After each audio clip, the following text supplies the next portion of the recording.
Pourquoi continuer à travailler? 3 jours après la mort de mon père, mon mari a démissionné de son travail. Ton héritage est suffisant pour nous deux. Puis il a dit à sa mère, je t'achèterai une maison et a promis 200 000 $ à sa sœur. Je les ai laissés parler. Puis l'avocat en succession a appelé.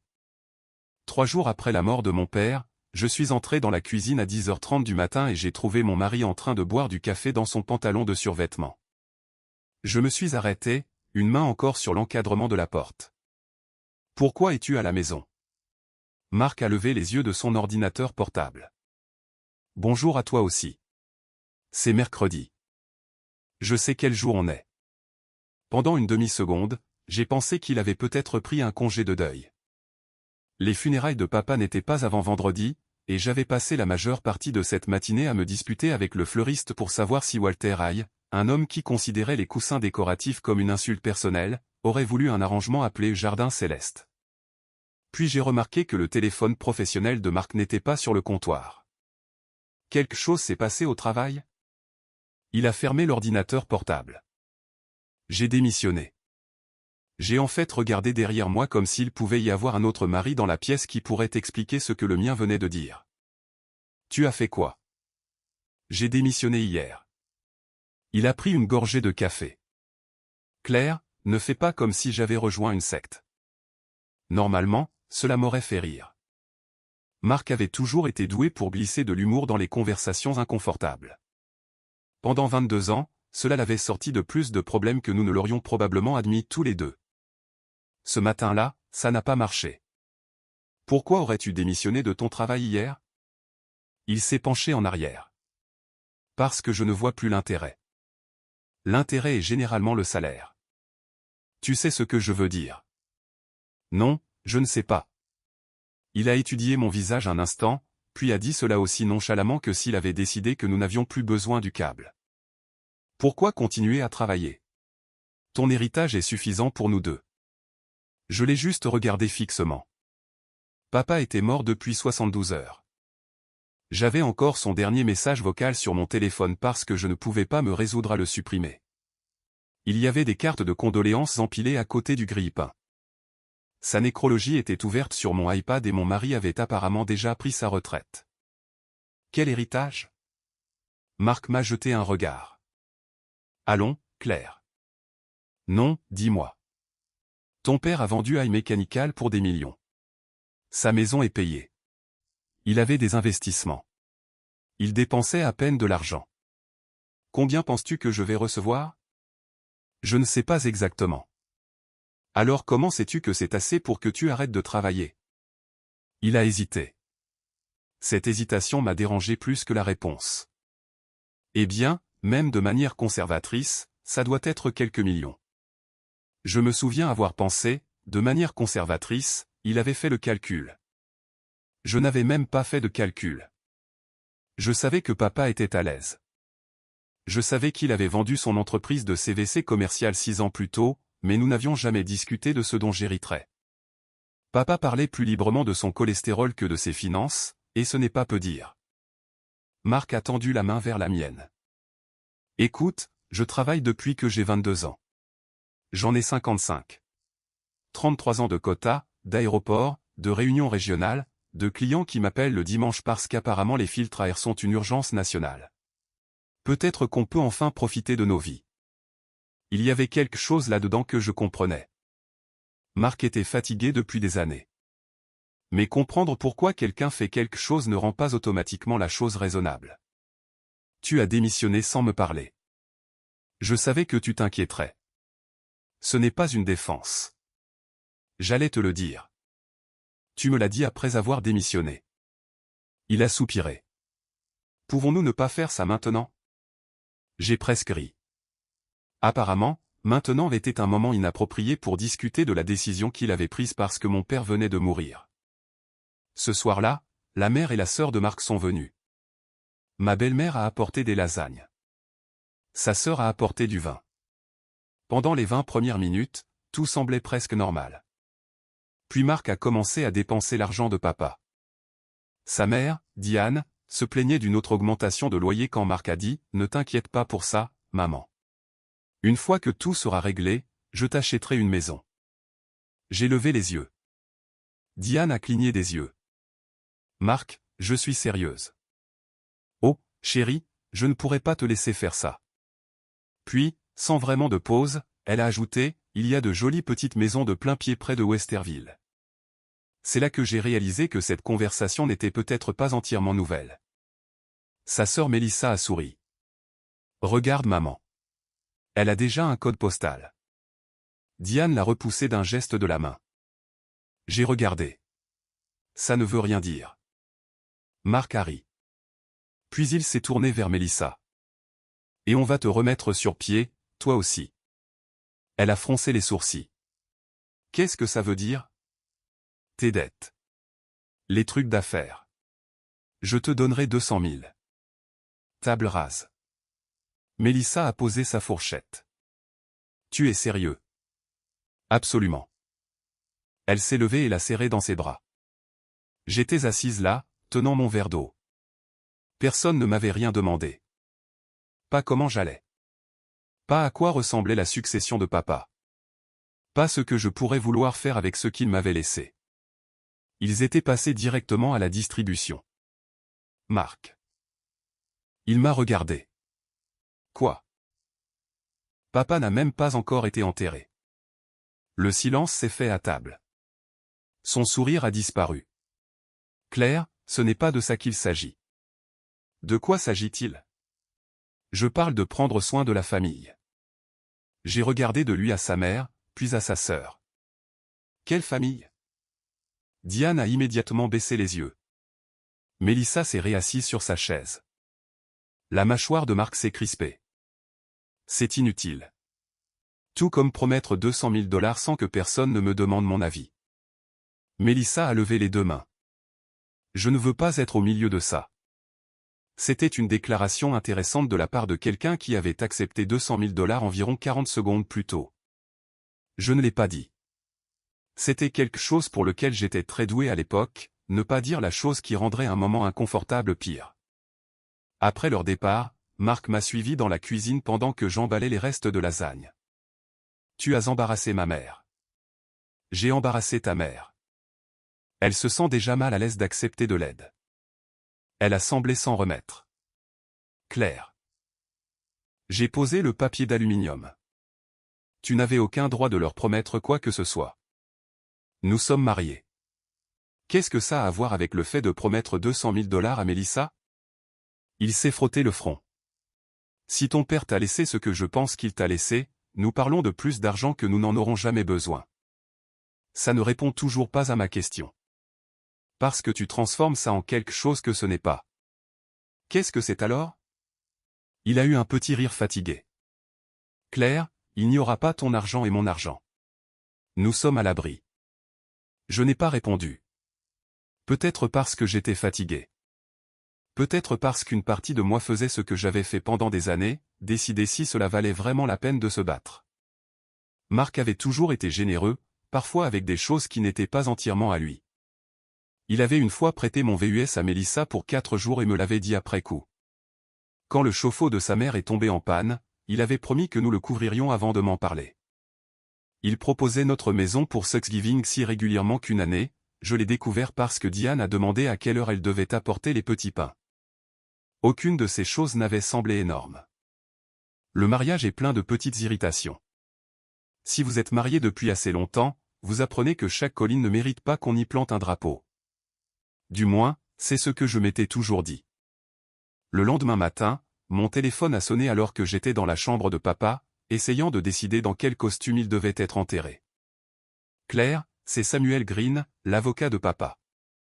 Nous avons échangé les condoléances maladroites habituelles.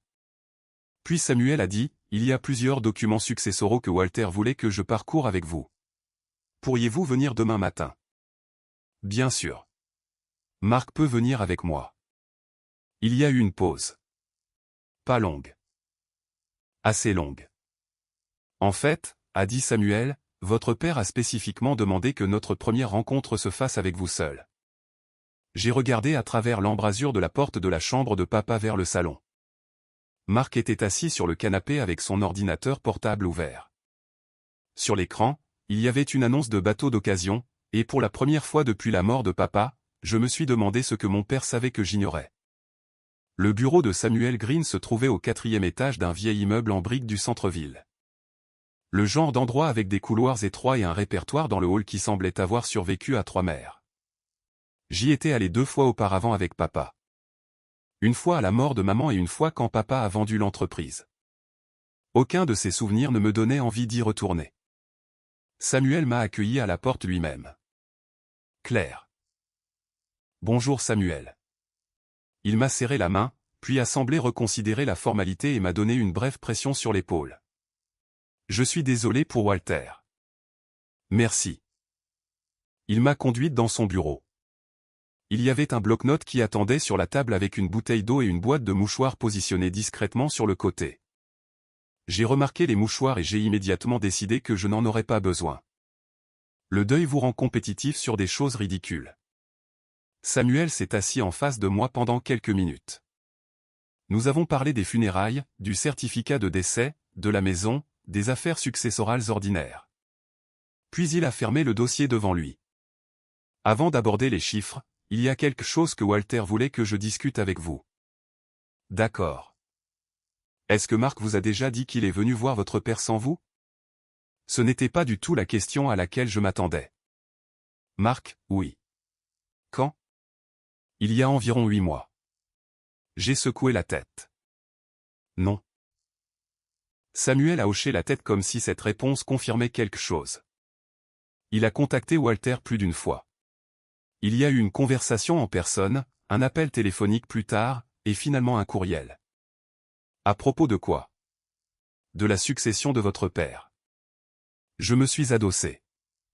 Mon mari a discuté de la succession de mon père avec lui.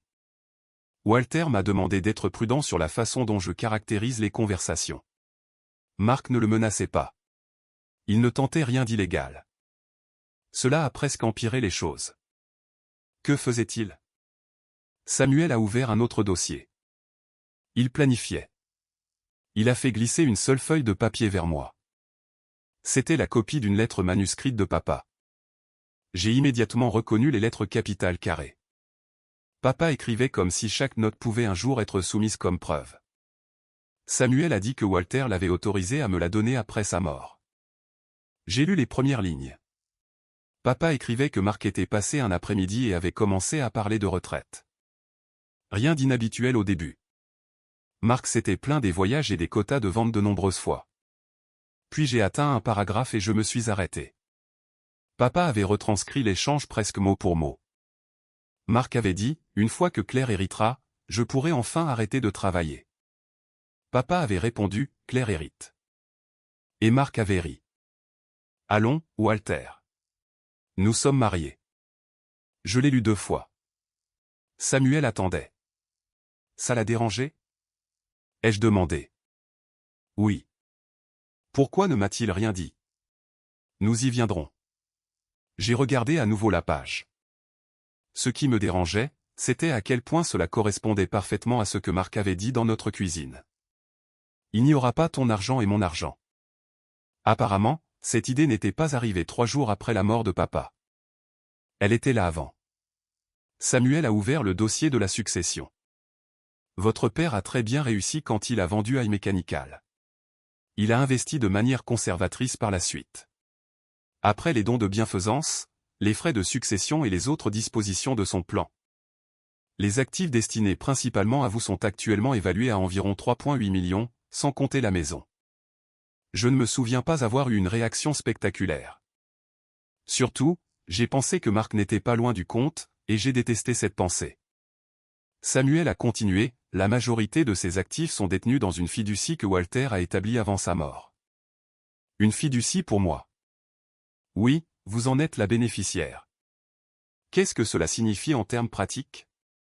Cela signifie que vous êtes financièrement en sécurité. La fiducie peut fournir des revenus et des distributions pour le logement, les frais de santé, la planification de la retraite et votre bien-être financier général. Ce n'est pas conçu pour vous mettre sous allocation. Bien, parce que j'ai 52 ans. Samuel a souri légèrement. Walter a fait essentiellement la même remarque. Cela ressemblait à papa. La partie inhabituelle, a poursuivi Samuel, c'est que pour les 5 premières années, les distributions extraordinaires du capital nécessitent l'approbation d'un fiduciaire d'entreprise indépendant. Extraordinaire, c'est-à-dire? Un don important à une autre personne serait certainement qualifié. Un investissement spéculatif majeur pourrait l'être. Mettre plusieurs centaines de milliers dans l'entreprise d'un parent le serait. Je l'ai regardé fixement. Donc papa a mis quelqu'un entre moi et l'argent pour certaines décisions temporairement à cause de Marc. Samuel a pris son temps pour répondre. En partie parce que Walter s'inquiétait de la pression. Cela m'a irrité. Pas contre Samuel, contre papa. Je n'ai pas 12 ans. Non, il aurait pu m'en parler. Oui. Au lieu de ça, il a construit une barrière financière autour de moi. Samuel s'est penché en arrière. Voulez-vous savoir comment Walter l'a expliqué? J'ai hoché la tête. Il a montré la 2e page de la lettre de papa. Papa écrivait qu'il ne savait pas si Marc me mettrait un jour réellement la pression. Il disait que Marc avait été un bon mari à bien des égards et que 22 ans de mariage signifiait plus qu'une seule conversation sur l'argent. Puis venait une ligne qui ressemblait tellement à mon père que je pouvais presque l'entendre s'éclaircir la gorge avant de la dire. Je ne veux pas laisser à Claire mon opinion sur son mari en même temps que mon argent. J'ai arrêté là. Samuel a dit doucement. Il ne voulait pas que vous passiez ces derniers mois à défendre Marc auprès de lui. Celle-là m'a fait mal. Parce que papa me connaissait. J'aurais probablement fait exactement ça. Il n'essayait pas de prendre une décision concernant votre mariage, a dit Samuel. Il voulait s'assurer que personne ne pourrait vous précipiter dans une décision concernant l'argent. J'ai finalement attrapé un de ces mouchoirs que j'avais décidé de ne pas utiliser. Samuel a eu la décence de ne pas le remarquer. Quand je suis rentré à la maison, Marc était dans la cuisine. Il s'était douché et changé, ce qui m'a fait me sentir mieux jusqu'à son premier mot, « Alors ?» J'ai posé mon sac à main. « Alors quoi ?» Il m'a jeté un regard impatient. « Claire, qu'est-ce que Green a dit ?»« Il y a une fiducie. » Son expression a changé immédiatement. « Combien ?» Je l'ai regardé. Il s'est corrigé. « Je veux dire, quelles sont les conditions ?» Non, tu voulais dire combien. D'accord, très bien. Combien? Je ne discute pas de chiffres aujourd'hui. Pourquoi? Parce que j'ai enterré mon père ce matin. Marc, cela l'a arrêté pendant peut-être 3 secondes. Puis il a demandé, combien de temps avant que la fiducie ne verse l'argent? Ça ne fonctionne pas comme ça. Qu'est-ce que ça veut dire? J'ai expliqué les bases. Pas tout. Juste assez. Marc a fait les 100 pas dans la cuisine. Donc, nous avons besoin d'une approbation pour utiliser notre propre argent. Mon héritage. Il s'est tourné. Sérieusement, c'est ce que c'est. Pouvons-nous emprunter dessus? Je ne sais pas. As-tu demandé? Non. Il a expiré brusquement. Claire, j'ai déjà démissionné. Voilà. Pas, j'ai fait une erreur. Pas, j'aurais dû te parler. J'ai déjà démissionné. Comme si sa décision avait créé une facture que j'étais maintenant responsable de payer. Cette nuit-là, je suis allé me coucher tôt. Quelque temps après 1 heure du matin, je me suis réveillé assoiffé et je suis descendu. J'ai entendu Marc avant d'atteindre le bas des escaliers. Il était dans le bureau, parlant doucement au téléphone. Non, ne panique pas. Je me suis arrêté. Une pause. Puis l'argent existe. C'est juste bloqué. Mélissa. Je l'ai su au ton. Marc a encore baissé la voix. Je vais trouver une solution. Une autre pause. Puis il a dit quelque chose que je peux encore entendre exactement comme il l'a dit. Claire finira par se ranger à notre avis. Je suis resté à mi-chemin de l'escalier dans le noir. Normalement, je serais entré. J'aurais exigé de savoir ce qu'il voulait dire. Nous nous serions disputés jusqu'à 2 heures du matin et finalement l'un de nous se serait excusé juste pour y mettre fin. Au lieu de cela, j'ai fait demi-tour et je suis remonté parce que pour une fois, je ne voulais pas que Marc sache ce que je savais. Je voulais entendre ce qu'il disait quand il pensait que je n'écoutais pas. Le lendemain matin, J'ai fait du café et j'ai demandé à Marc ce qu'il avait promis à tout le monde. Pas avec colère. Cela semblait le déranger davantage. Il était debout au comptoir en train d'étaler du beurre de cacahuète sur du pain grillé quand j'ai dit, à part la maison pour ta mère et l'argent pour Mélissa, quoi d'autre? Il s'est arrêté. Quoi? Quoi d'autre as-tu prévu? Claire, il est 7 heures du matin. Je sais. Il a posé le couteau. On va vraiment recommencer ça? Je ne pense pas qu'on ait jamais fini. Il m'a regardé un instant, puis a tiré une chaise. Très bien, que veux-tu savoir? Tout. Marc s'est penché en arrière et a croisé les bras. Il a dit qu'il avait pensé à une maison au bord d'un lac. Rien de ridicule selon lui. Peut-être quelque part près du lac Buckeye, assez proche pour être utilisé le week-end. Il voulait investir assez pour que nous puissions vivre confortablement sans toucher beaucoup au capital. Il voulait aider sa mère, aider Mélissa à voyager, peut-être passer janvier et février quelque part au chaud. L'écouter était étrange parce qu'aucune de ces choses ne semblait terrible en soi. Je m'étais plainte des hivers de l'Ohio pendant 20 ans. J'aimais les lacs. Je voulais que Diane soit en sécurité. Je n'aimais pas voir Mélissa lutter. Le problème était que Marc avait construit tout un avenir pour nous sans jamais me demander si je voulais y vivre. Autre chose? Non. Tu es sûr? Oui. J'ai pris une gorgée de café.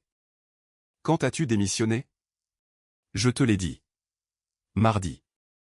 Non. Quand as-tu réellement démissionné? Il a regardé vers la fenêtre. C'était suffisant. Marc. Le matin après la mort de ton père. J'ai posé ma tasse. Papa est mort tard dimanche soir. Donc, lundi matin. Oui. Tu as appelé ton patron lundi matin et tu as démissionné. J'ai envoyé ma démission lundi matin. Nous en avions déjà discuté. J'ai compris ça. Nous. Mon patron et moi. Aviez déjà discuté de quoi? Marc s'est frotté le visage. De mon départ. Quand? Il y a quelques semaines. Pendant une seconde, aucun de nous n'a parlé. Papa était encore en vie. Claire, tu parlais déjà de prendre ta retraite alors que mon père était encore en vie. Je parlais d'options basées sur ce qu'il ne fait pas ça. Faire quoi? Rendre les choses laides. Je n'arrivais presque pas à y croire. Je ne rends rien laid. Je te pose une question. Tu fais comme si j'étais assis à attendre que Walter meure. L'étais-tu? Non. La réponse est venue assez vite pour que je le croie. Mais ensuite il a ajouté, ton père avait 79 ans. Il était malade. Nous savions tout ce qui allait arriver. Je l'ai regardé fixement. Marc a immédiatement réalisé comment ça sonnait. Ce n'est pas ce que je voulais dire. Alors aide-moi à comprendre. Il est allé à l'évier, puis s'est retourné. J'ai travaillé 33 ans, Claire. 33, j'ai manqué des anniversaires parce qu'un distributeur à Cleveland ne pouvait pas attendre jusqu'à lundi. J'ai passé la moitié de ma vie dans des Hampton Inn à manger des œufs brouillés dans des assiettes en carton. Je suis fatigué. Je sais que tu es fatigué. Vraiment? Oui. Parce que ton père a pu vendre son entreprise et prendre sa retraite avant 60 ans. Il avait des choix. Il y avait quelque chose dans sa voix que j'avais déjà entendu mais auquel je n'avais jamais vraiment prêté attention. Du ressentiment. Pas vraiment envers papa. Envers ce que papa représentait. Je ne possède pas d'entreprise, a poursuivi Marc. Je n'ai pas un énorme plan de retraite. Alors quand il est devenu évident que nous aurions assez. Il a fermé les yeux. C'est reparti. Non. Réponds-moi. Quand la succession de mon père est-elle devenue ton plan de retraite? Il a attrapé ses clés. Je ne peux pas te parler quand tu es comme ça. Ça m'a presque fait sourire. Il était au chômage. Je n'avais aucune idée d'où il partait en trombe, mais apparemment il avait un endroit où aller. Je ne l'ai pas arrêté. Au cours des 2 jours suivants, j'ai commencé à découvrir jusqu'où ses plans étaient allés. D'abord, un courriel est arrivé sur notre compte de messagerie partagée de la maison d'un agent immobilier nous remerciant de notre intérêt pour une propriété au bord du lac. J'ai appelé. Marc avait versé un acompte remboursable de $5000 de notre compte chèque joint. Ce soir-là, Diane a appelé et a mentionné nonchalamment qu'elle avait dit à son propriétaire qu'elle ne renouvellerait probablement pas son bail à son échéance dans 4 mois. Puis Mélissa a appelé. Elle voulait savoir si j'avais une idée de quand les choses pourraient se décanter. Quelle chose? Il y a eu une pause. Tu sais, la succession. Pourquoi? Une autre pause. J'ai parlé à un de mes créanciers. Et Marc a dit que je ne devrais pas accepter un plan de remboursement à long terme si je vais pouvoir régler ça bientôt. Je renifle, me suis assise à mon bureau en regardant le mur. Marc n'avait pas simplement fait des promesses. Les gens avaient commencé à prendre des décisions basées sur elles. Quand il est rentré, je lui ai parlé des 2 appels. Il n'a pas semblé particulièrement alarmé. On va arranger ça. Tu as dit à Mélissa d'arrêter de négocier sa dette. Je lui ai dit de ne pas s'enfermer dans quelque chose de stupide. Et ta mère pense qu'elle va déménager. Elle le fera probablement. Marc, tu n'as pas dépensé de l'argent que nous n'avons pas. Tu as changé la vie d'autres personnes avec. Nous l'avons. Je l'ai regardé. Je l'ai. Son visage s'est durci. Voilà. C'est ça. Ton argent? Oui. Tu n'as jamais parlé comme ça avant. Parce que tu n'as jamais promis des centaines de milliers de dollars que j'ai hérités de mon père décédé avant. Il a secoué la tête. Walter a vraiment obtenu ce qu'il voulait avec cette fiducie. C'en était trop. Ne blâme pas mon père pour le fait que tu as démissionné de ton travail. Je n'ai pas dit ça. Tu n'as pas eu besoin de le faire. Le lendemain matin, j'ai appelé Samuel. J'ai besoin de savoir quelque chose, lui ai-je dit. Cette conversation avec papa était-elle la seule fois où Marc a parlé de la succession?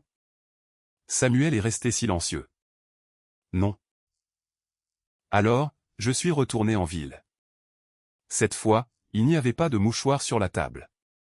Ou peut-être qu'il y en avait, et je ne les ai tout simplement pas remarqués. Samuel a ouvert un dossier.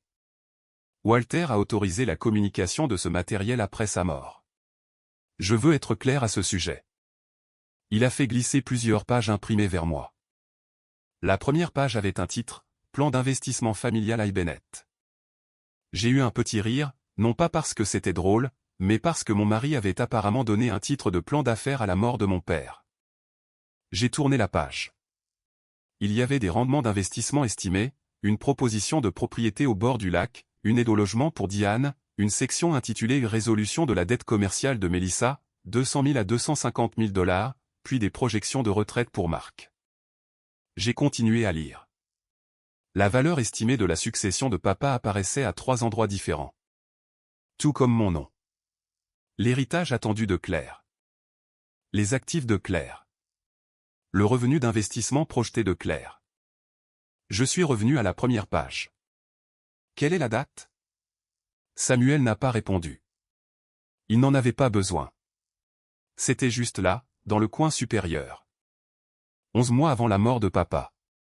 Je me suis adossé. 11 mois. Pas 3 jours après. Pas le deuil, pas la panique, pas une décision stupide prise par un homme épuisé après des funérailles. Marc avait conçu cette vie alors que papa allait encore à la quincaillerie, se plaignant des impôts fonciers et m'appelant tous les dimanches pour me demander pourquoi je n'avais pas vérifié l'huile de ma voiture. J'ai parcouru les pages à nouveau, plus lentement cette fois. Puis quelque chose m'a frappé. Samuel, oui, il n'y a rien ici sur ce que je voulais. Il n'a rien dit. Il n'y avait pas de section sur le fait que je veuille prendre ma retraite. Rien sur mes plans. Rien sur ce que je pourrais vouloir faire pour Émilie. Rien sur les œuvres de bienfaisance que papa soutenait. Rien sur le fait de garder l'argent investi. J'étais partout dans ces pages. Et d'une certaine manière, je n'y étais pas du tout. Samuel a finalement demandé, « Est-ce que ça va ?» Non. C'était la réponse la plus facile que j'avais donnée de toute la semaine. Puis j'ai fermé le dossier. Mais je comprends enfin pourquoi papa était inquiet. Avant de partir, j'ai dit clairement une chose à Samuel. Je ne veux qu'aucun de l'héritage ne soit transféré sur nos comptes joints. Ni chèque, ni épargne, ni investissement, ni propriété, rien. Nous pouvons nous assurer que tout est géré avec soin, et je ne demande aucune distribution importante. Samuel a hoché la tête. Pour l'instant, je pensais à ça. Pour tout ce que Marc a promis. Ce soir-là, Marc m'attendait dans la cuisine. As-tu parlé au fiduciaire? Oui. Il s'est redressé. Et je ne demande pas l'argent. Son expression a changé. Rien de tout ça. Pas pour la maison de ta mère, pas pour Mélissa, pas pour la maison du lac. Il m'a regardé fixement. Pour la première fois depuis la mort de papa, Marc n'avait pas l'air irrité. Il n'avait pas l'air offensé. Il avait l'air effrayé. Et c'est là que j'ai réalisé autre chose. Jusqu'à ce moment, il n'avait jamais vraiment cru que je pourrais dire non. Marc ne m'a pas parlé du reste de la soirée. Pas exactement. Il a demandé si j'avais nourri le chien. Il m'a dit que le lave-vaisselle était propre. À 9h30, il s'est tenu dans l'embrasure de la porte du bureau et a dit « Je vais me coucher ». Nous étions apparemment toujours capables de gérer un ménage. Nous ne pouvions tout simplement pas discuter du fait qu'il avait pris sa retraite avec de l'argent qu'il ne contrôlait pas. Le lendemain matin, il a appelé son ancien patron. Je n'essayais pas d'écouter.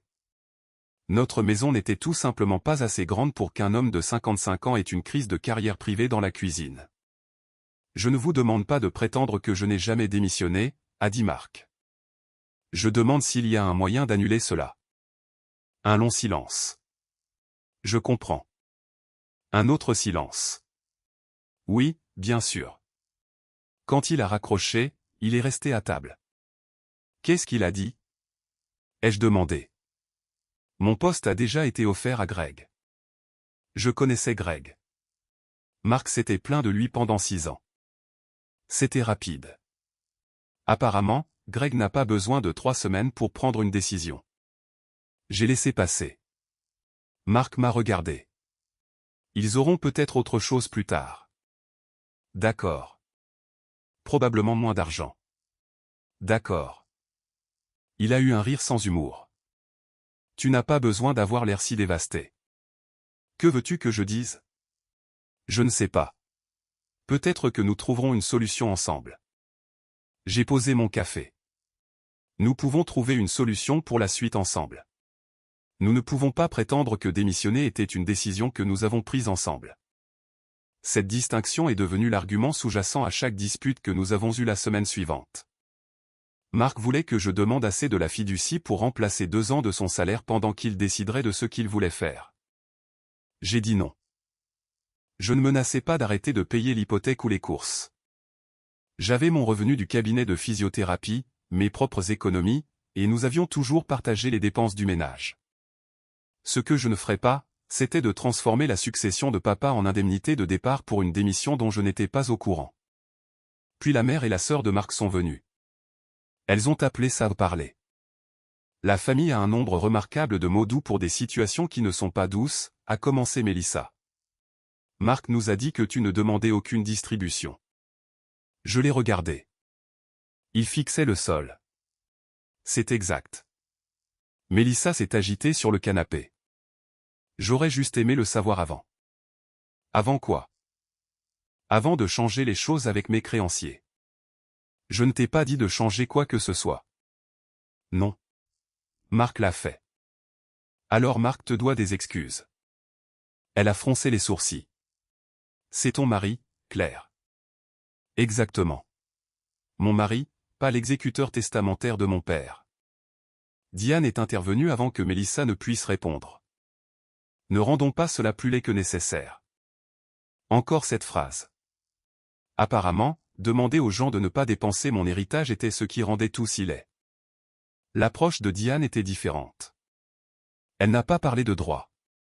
Elle a parlé de loyer. Son bail avait augmenté 2 fois en 3 ans. Elle s'inquiétait d'une autre augmentation. Elle avait 76 ans et était fatiguée de se demander si elle pourrait encore se permettre le même logement à 80 ans. Et voici la partie qui aurait été plus facile si je l'avais détestée. Ce n'était pas le cas. Diane m'avait conduite à l'hôpital quand Émilie est née parce que Marc était à 2 comtés de là pour un appel de vente. Elle s'était assise à côté de moi pendant la chimiothérapie de ma mère. Elle préparait une salade de canneberge ridicule chaque Thanksgiving parce qu'Émilie l'adorait. Les gens sont incommodants de cette façon. Ils peuvent vous blesser sans effacer toutes les choses décentes qu'ils ont faites auparavant. Après leur départ, je me suis retrouvé à penser à cette maison. Pas celle que Marc lui avait promise. Juste un petit appartement, quelque chose de sûr, quelque chose qu'elle pourrait gérer. 2 jours plus tard, je me suis assise dans le bureau de Samuel et je l'ai surpris. Et si je voulais acheter un logement à Diane? Samuel a enlevé ses lunettes. Le voulez-vous? Peut-être. C'est différent de savoir si vous le pouvez. Je sais. Nous avons parlé chiffres. Quelque chose autour de 225 000 ou 250 000 $ pourrait acheter un modeste appartement dans un quartier qu'elle aimait. Cela nécessiterait l'approbation du fiduciaire, mais Samuel pensait qu'une demande soigneusement structurée pourrait être envisagée. Puis il m'a posé une question. Est-ce ce que vous voulez, Claire? Je n'ai pas répondu immédiatement. Je ne veux pas qu'elle ait peur pour son logement. Ce n'était pas ma question. Les avocats peuvent être irritants de précision quand ils sont bons dans leur travail. Je ne sais pas. Alors ne soumettez rien aujourd'hui. Alors, je ne l'ai pas fait. Et Dieu merci pour ça. Diane est venue l'après-midi suivant. Elle n'a même pas enlevé son manteau. Marc a dit que tu avais parlé à Samuel. J'ai jeté un coup d'œil vers le bureau. Marc n'était pas là. Il t'a dit ça. Il a dit que tu pourrais reconsidérer. Je pensais à quelques options. Son visage s'est illuminé. Un appartement serait en fait mieux qu'une maison. Moins d'entretien. Je ne lui avais pas mentionné d'appartement, ce qui signifiait que Marc l'avait encore fait. Je me sentais plus fatigué qu'en colère. Diane, je n'ai rien décidé. Son expression a changé. Claire, je ne comprends pas ce qu'il y a à décider. Beaucoup. Mais ton père t'a laissé presque 4 millions de $. Voilà ce chiffre. Apparemment, Marc l'avait partagé aussi. C'est entre moi et la succession de papa. Je n'essaie pas d'être indiscrète. Elle l'était absolument, mais je l'ai laissé continuer. Je pense juste que tu prends des décisions pendant que tu es en deuil. Peut-être que Walter s'est assuré que tu n'aurais jamais à t'inquiéter pour l'argent. J'ai attendu. Puis elle l'a dit. Walter ne peut plus l'utiliser. Pourquoi l'économises-tu exactement? Je l'ai regardé. Diane a dû voir quelque chose changer car elle a immédiatement adouci sa voix. Je ne le pensais pas de cette façon. Mais il n'y avait pas d'autre façon de le penser. Jusque-là, une partie de moi avait encore pensé que si je lui donnais l'appartement volontairement, je pourrais séparer ma générosité de l'arrogance de Marc. Assise là, j'ai compris que je ne pouvais pas. Pas encore, parce que Diane n'attendait pas de voir si je voulais donner. Elle attendait que j'arrête de refuser. Je pense que tu devrais garder ton bail actuel, ai-je dit. Son visage s'est décomposé. Claire. Je n'ai rien soumis au fiduciaire. Elle m'a regardé un instant, a pris son sac à main et est partie. Émilie a appelé ce soir-là. Je m'y attendais. Maman, qu'est-ce qui se passe? Qu'est-ce que papa t'a dit? Qu'il a pris une décision stupide. Ça réduit les possibilités. Elle n'a pas ri. Il a dit qu'il avait pris sa retraite trop tôt parce que grand-père a laissé assez pour que vous soyez tranquille. C'est une version. Il a aussi dit que vous parlez de comptes séparés et d'avocats. J'ai déjà un avocat. Il s'occupe de la succession de grand-père.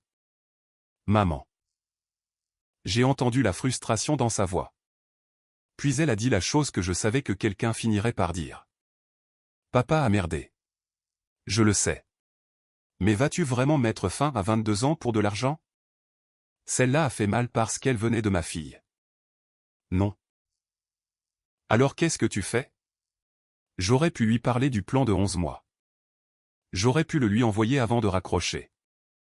Au lieu de cela, j'ai dit, je ne te demande pas de choisir entre nous. Je ne choisis pas. Bien. Mais je ne comprends pas. Je me suis assise sur le bord de mon lit. J'essaie de comprendre quand ton père a commencé à croire qu'être marié avec moi signifiait qu'il n'avait plus à me demander. Émilie est devenue silencieuse. Nous avons terminé l'appel sans rien résoudre. Cette nuit-là, Marc est entré dans la chambre. Nous ne pouvons pas continuer à vivre comme ça. Non, nous ne le pouvons pas. Si nous sommes mariés, nous construisons un avenir ensemble. Je suis d'accord. Alors tu ne peux pas mettre de côté presque 4 millions de dollars et agir comme si ça n'avait rien à voir avec moi. Je l'ai regardé. Tu as démissionné de ton travail sans me le demander. Il a ouvert la bouche. J'ai continué. Tu as promis une maison à ta mère sans me le demander. Tu as promis 200 000 dollars à ta sœur sans me le demander. Tu as planifié ta retraite avant la mort de papa sans me le demander. Claire. Et maintenant je suis censé prouver que je suis engagé dans ce mariage. Il n'avait pas de réponse. C'était presque pire qu'une autre dispute. J'ai pris mon oreiller du lit. Marc m'a regardé. Qu'est-ce que tu fais? Je dors dans la chambre d'amis. Pour combien de temps? Je me suis arrêté à la porte. Je ne sais pas. Et pour une fois, je ne me suis pas précipité pour lui donner une réponse juste parce qu'il en voulait une. Marc a déménagé dans la chambre d'amis avant que je puisse changer d'avis sur le fait de la prendre. Je suis rentré du travail le lendemain et j'ai trouvé ses vêtements suspendus dans le placard là-bas, sa trousse de rasage dans la salle de bain, et une pile de curriculum vitae sur le bureau. Aucun de nous n'en a parlé. Pendant les semaines suivantes, notre mariage est devenu étrangement poli. As-tu besoin de quelque chose de chez Kroger? Non merci. Je sors le chien. D'accord. Je rentrerai tard. Entretien. Bonne chance. On peut vivre avec quelqu'un pendant 22 ans et devenir des étrangers courtois remarquablement vite. Mais Marc a commencé à changer les choses. Il a annulé la propriété du lac et a récupéré la compte. Il a mis à jour son curriculum vitae. Il a appelé d'anciens clients et des personnes avec qui il avait travaillé des années auparavant. Je l'ai entendu s'entraîner à répondre avant les entretiens, essayant d'expliquer pourquoi un homme de 55 ans avait brusquement quitté un poste de vente parfaitement bon sans dire « Eh bien, je pensais que mon beau-père allait financer ma retraite. » Plus important encore, il a cessé de poser des questions sur la fiducie. Au début, j'ai supposé que c'était une stratégie. Puis un samedi matin, je l'ai entendu parler à Mélissa. J'étais dans la buanderie en train de plier des serviettes. Non, a-t-il dit, tu dois trouver un arrangement avec eux. Une pause. Je sais ce que je t'ai dit. Une autre pause. Non. Claire n'a pas changé d'avis. Ce n'est pas à propos de Claire. J'ai arrêté de plier. La voix de Marc est devenue plus basse. Je n'aurais pas dû te promettre cet argent. Je ne pouvais pas entendre la réponse de Mélissa, mais je pouvais l'imaginer. Puis Marc a dit, je sais. Une pause plus longue. Mais ce n'était pas à moi de le promettre. Mes mains se sont immobilisées. Cette phrase n'aurait pas dû avoir autant d'importance qu'elle en a eu. Mais c'était la première fois que je l'entendais le dire. Pas le fiduciaire ne l'approuvera pas. Pas Claire ne le débloquera pas. Pas Walter a tout bloqué. Ce n'était pas à moi. Pour la première fois depuis la mort de papa, je me suis demandé si Marc comprenait vraiment. Quelques jours plus tard, il a appelé sa mère. Je préparais le dîner. Maman, écoute-moi. Ne donne pas ton préavis pour ton logement. J'ai baissé le feu. Même à plusieurs mètres de distance, je pouvais entendre la voix de Diane monter à travers le téléphone. Marc s'est frotté la nuque. Je sais ce que j'ai dit. Une autre explosion de Diane. Non, Claire ne m'a pas arrêté. Il m'a regardé. Je n'ai rien dit. Marc s'est tourné vers la fenêtre. Je t'ai promis quelque chose qui n'était pas à moi. Voilà encore. Diane a continué à parler. Marc a finalement dit, je sais que tu es déçu. Je suis désolé, mais c'est de ma faute. Quand il a raccroché, aucun de nous n'a parlé pendant un moment. Puis j'ai dit, merci. Il a semblé surpris. Pourquoi?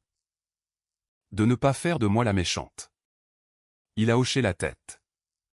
Je l'ai déjà assez fait. C'était probablement le plus proche que nous ayons été de la tendresse depuis des semaines. Et cela a rendu ce que j'ai fait ensuite plus difficile. Le dimanche après-midi suivant, je lui ai demandé de s'asseoir avec moi. Pas dans le bureau, pas dans la chambre, à la table de la cuisine. La même table où il avait promis une maison à sa mère et 200 000 $ à sa sœur alors que les fleurs des funérailles de papa étaient encore dans notre salon. J'ai posé le dossier de Samuel entre nous. Marc l'a regardé. Qu'est-ce que c'est? Tu me le dis. J'ai fait glisser la première page. Il a lu le titre, Plan d'investissement familial Bennett. Son visage a changé. Il n'a pas demandé où je l'avais eu. Cela m'en a dit long. Tu as envoyé ça à papa. Marc s'est penché en arrière. C'était hypothétique. 11 mois avant sa mort. Oui. Je l'ai ouvert. Voici ta projection de retraite. Il n'a rien dit. Voici la propriété du lac. Rien. Voici l'argent pour ta mère. J'ai tourné une autre page. Et voici 200 000 à 250 000 $ pour Mélissa. Claire. Je planifiais des possibilités. Pour l'argent de qui? Il s'est frotté le front. On a déjà fait ça. Non, on n'a pas fait ça. J'ai poussé les pages vers lui. Montre-moi. Te montrer quoi? Où tu as demandé ce que je voulais. Il m'a regardé. Claire, il y a 6 pages. Ça ne devrait pas prendre longtemps. Il n'y a pas touché. Alors, je l'ai fait. J'ai parcouru page par page. Mon nom est ici 14 fois. J'ai tapoté une ligne. L'héritage attendu de Claire. Une autre. Les actifs projetés de Claire. Une autre. Le revenu d'investissement de Claire. Puis je l'ai regardé. Où suis-je? Il a froncé les sourcils. Ton nom est partout. Exactement. Ça l'a fait taire. Mon argent est partout. Je ne suis nulle part. Pendant un moment, tout ce que j'entendais était le bourdonnement du réfrigérateur. Puis Marc a dit, j'étais fatigué. J'ai attendu. Je sais que ce n'est pas une excuse. Non. Il a baissé les yeux sur les papiers. Je faisais le même travail depuis toujours. Ton père a vendu son entreprise avant 60 ans. Sa maison était payée. Il pouvait aider Émilie avec l'université sans vérifier son solde bancaire d'abord. Papa ne t'a jamais reproché ça. Je sais. Sa réponse est venue si vite que je l'ai cru. Cela a presque empiré les choses. Je ne m'y attendais pas. Marc a eu un petit rire embarrassé. Walter n'a jamais eu besoin de dire qu'il avait plus de succès que moi. Je le savais. Marc. Non, laisse-moi finir. Alors, je l'ai fait. Je voulais en avoir fini de m'inquiéter pour l'argent. Et oui, je voulais être le gars qui pouvait dire à ma mère qu'elle n'aurait plus jamais à s'inquiéter du loyer. Je voulais aider Mélissa. Je voulais être la personne que tout le monde appelait parce que je pouvais arranger les choses. Je l'ai observé. Tu voulais te sentir comme mon père. Il a détourné le regard. Après un moment, il a dit, peut-être. J'ai touché le plan d'investissement. Et tu allais utiliser l'argent de mon père pour le faire. Marc a fermé les yeux. Il n'a pas argumenté. C'est à ce moment-là que quelque chose en moi s'est apaisé. Pas parce que j'avais gagné. Je ne me sentais pas victorieuse. J'ai enfin compris ce qui s'était passé. Et le comprendre m'a rendue plus triste, pas plus heureuse. Marc n'avait pas passé 11 mois à comploter pour me voler. Il avait fait quelque chose de plus ordinaire. Il avait construit une histoire dans sa tête où mon héritage résolvait toutes les déceptions qu'il avait avec sa propre vie. Et il n'avait jamais remarqué que j'étais une personne dans cette histoire, pas un numéro de compte. Émilie est passée plus tard cet après-midi-là. Je ne l'avais pas invitée pour une confrontation. Elle avait prévu de passer de toute façon. Le dossier était toujours sur la table. Elle l'a remarqué. Qu'est-ce que c'est? J'ai regardé Marc. Il a hoché la tête une fois, alors je le lui ai montré. Émilie a lu tranquillement pendant plusieurs minutes. Puis elle a regardé son père. Tu as écrit ça avant que grand-père ne meure. Marc a dégluti. Oui. Combien de temps avant? 11 mois. Elle l'a regardé fixement. Papa. Il y avait plus de déception dans ce seul mot que j'aurais pu en produire avec une heure de cris. Marc a baissé les yeux. Je sais. Émilie n'est pas soudainement devenue ma défenseuse. Elle n'en avait pas besoin. Elle a juste enfin compris ce qu'elle m'avait demandé de négliger. Après son départ, Marc et moi nous sommes assis à nouveau à table. Je suis désolé, a-t-il dit. Je croyais qu'il le pensait. C'était la pire partie. S'il avait encore été arrogant, la décision aurait été facile. Au lieu de cela, il essayait. Peut-être sincèrement. Mais papa n'avait pas créé cette fiducie pour me dire si Marc méritait le pardon. Il avait créé du temps, et je savais enfin ce que je devais en faire. Papa n'avait pas besoin de me protéger de toi avec un avocat, ai-je dit. Il m'a juste donné assez de temps pour voir ce que je me serais convaincu de ne pas voir. Marc m'a regardé. Qu'est-ce que tu dis? J'ai besoin que tu déménages. Son visage s'est figé. Pour combien de temps? Je ne sais pas. Est-ce que tu divorces de moi? J'ai secoué la tête. Je n'ai pas décidé. Il a semblé blessé, et j'ai détesté que cela m'importe encore, mais c'était le cas. Puis j'ai dit, et c'est la première grande décision dans cette maison que personne d'autre ne prendra pour moi. Cette fois, Marc n'a pas argumenté. Marc a déménagé le samedi suivant. Il n'y a pas eu de scène dramatique, pas de valises jetées sur la pelouse, pas de voisins faisant semblant de ne pas regarder à travers leur store. Il a loué un appartement d'une chambre à environ 15 minutes de là et a fait 3 voyages dans son VUS. Au dernier, il s'est tenu dans la cuisine avec ses clés à la main. Je laisserai la télécommande du garage. Tu peux la garder pour l'instant. Il a hoché la tête. Puis aucun de nous ne semblait savoir ce qui venait ensuite. 22 ans de mariage et soudain au revoir semblait trop formel. Appelle-moi si quelque chose se passe avec la maison, a-t-il dit. Je le ferai. Il est parti. J'ai verrouillé la porte derrière lui. Puis je me suis immédiatement senti coupable de l'avoir verrouillée. C'est la chose étrange quand on fixe une limite après des années à les avoir évitées. Même quand on sait pourquoi on le fait, une partie de soi se sent toujours impolie. Les quelques mois suivants n'ont pas été aussi satisfaisants que les gens l'imaginent. Il me manquait. Pas chaque minute. Certains soirs, j'appréciais de manger exactement ce que je voulais et de regarder la télévision sans que Marc ne pose de questions au milieu d'une émission qu'il prétendait ne pas regarder. Mais le son de sa clé dans la porte me manquait. Son terrible habitude de laisser les portes des placards ouvertes me manquait. Même la façon dont il éternuait comme si quelqu'un avait tiré un coup de pistolet de départ dans la cuisine me manquait. Le fait que quelqu'un vous manque ne signifie pas automatiquement que vous devriez y retourner. Il m'a fallu un certain temps pour le comprendre. Marc a trouvé un autre emploi de vendeur après environ 7 semaines. Il payait moins que son ancien et nécessitait plus de conduite. Quand il me l'a dit, j'ai dit « Je suis contente ». Il m'a fait un sourire en coin. Pas exactement le plan de retraite que j'avais en tête. Quelques mois plus tôt, cela aurait déclenché une dispute. Cette fois, il a ajouté « Je sais. La faute à personne, sauf à moi ». Diane est restée dans sa location. Elle a renouvelé pour une autre année après avoir négocié une augmentation plus faible avec le propriétaire.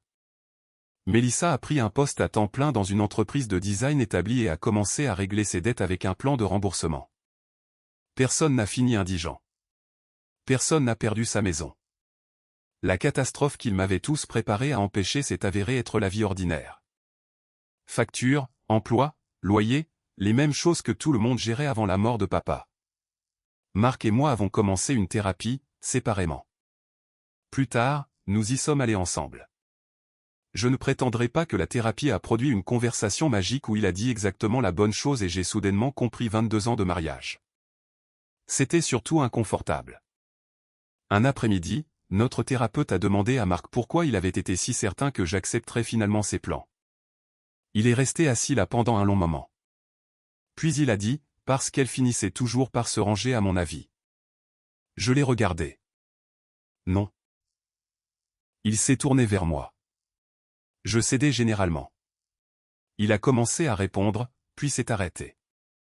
Il n'y avait pas grand-chose à dire. J'avais passé des années à appeler ça un compromis. Parfois ça l'était, parfois non. Finalement, Marc s'est excusé sans s'expliquer par la suite. Cela comptait. Il a dit qu'il était désolé d'avoir transformé la mort de papa en un événement financier avant même que j'aie eu le temps de faire mon deuil. Il s'est excusé d'avoir fait des promesses en mon nom. Il a admis qu'il avait traité mon accord éventuel comme inévitable. Je l'ai cru. J'ai aussi cru qu'il changeait. Mais voici quelque chose que j'aurais aimé comprendre quand j'étais plus jeune. Le fait que quelqu'un s'améliore ne vous oblige pas à retourner à la version de vous-même qui a dû être blessée avant qu'il ne change. Après plusieurs mois, j'ai demandé une séparation de corps. Plus tard, nous avons entamé la procédure de divorce. Ce n'était pas vicieux. Ce n'était pas indolore non plus. À peu près à cette époque, Émilie et moi avons finalement commencé à vider la maison de papa. Je l'avais évité plus longtemps que je n'aurais dû. Un samedi matin, nous étions dans sa cuisine, entourés de boîtes en carton et de choses qui semblaient en quelque sorte trop ridicules pour être jetées. Papa possédait 4 mètres rubans. 4 ? Émilie les a tenus en l'air. Grand-père s'attendait à une pénurie nationale de mètres rubans ? Il ne faisait pas confiance à celui du garage. Pourquoi ? Il lui a menti une fois. Elle m'a regardé. Je ne sais pas ce que ça veut dire non plus. Nous avons ri. C'était la première fois que je riais dans la maison de papa depuis sa mort. Il n'y avait pas de secret final attendant dans un tiroir. Pas de lettres dramatiques que nous aurions manquées. Juste papa.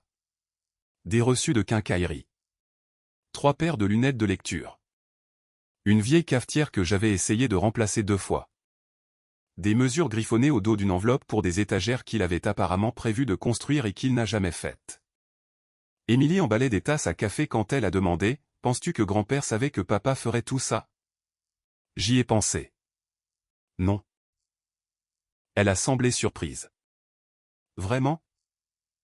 Je pense qu'il était inquiet. J'ai plié une autre boîte. Il y a une différence. Papa n'avait pas mieux connu mon mariage que moi. Il n'avait pas tendu de piège à Marc. Il avait remarqué quelque chose qui le dérangeait et avait arrangé sa succession pour que je n'aie pas à prendre de décisions permanentes sous pression. C'était tout. Cela s'est avéré suffisant. Je n'ai rien fait d'excitant avec l'héritage. Désolé de décevoir ceux qui espéraient que j'achète une décapotable rouge et que je déménage en Toscane. J'ai renforcé mes comptes de retraite. J'ai travaillé avec Samuel et un conseiller financier pour m'assurer que mon logement était sécurisé après le divorce. La plupart de l'argent est resté investi. J'ai créé un fonds d'éducation pour les petits-enfants que je pourrais avoir un jour. Et j'ai fait un don au programme de bourse d'études du collège communautaire que papa avait discrètement soutenu pendant des années. Plus tard, j'ai donné à Émilie de l'argent pour un acompte. Mais avant de le faire, nous nous sommes assis et en avons parlé. Combien ? Pourquoi ? Quelles attentes cela entraînait-il ? Aucune, en l'occurrence. Cette conversation a duré 20 minutes. C'était peut-être la transaction financière la plus saine que quiconque dans ma famille ait faite de toute l'année. Les derniers papiers du divorce ont pris plus de temps que Marc ou moi ne l'avions prévu. Lorsque nous nous sommes rencontrés pour signer l'un des derniers jeux de documents, nous avons pris un café après. Cela semble probablement étrange. 22 ans ne disparaissent pas simplement parce que des avocats mettent des onglets sur les choses. Marc a remué son café pendant un moment. Puis il a dit, « Tu te demandes parfois ce qui se serait passé si j'étais juste resté au travail ? » Parfois. Nous serions probablement encore mariés. J'y ai pensé. Peut-être. Il m'a regardé. Mais le problème aurait toujours été là. Quel problème ? Je ne l'ai pas dit cruellement. Tu pensais qu'être mon mari te donnait la propriété de choses qui m'appartiennent. Il a baissé les yeux.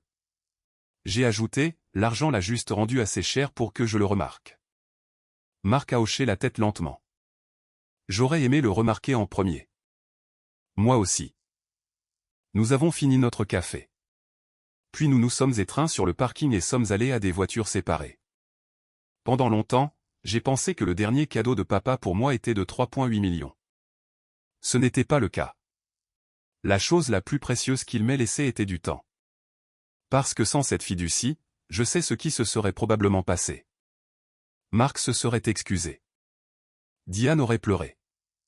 Mélissa aurait expliqué à quel point elle avait besoin de l'argent. Et j'aurais regardé les chiffres et je me serais dit qu'il y en avait plein. J'aurais cédé.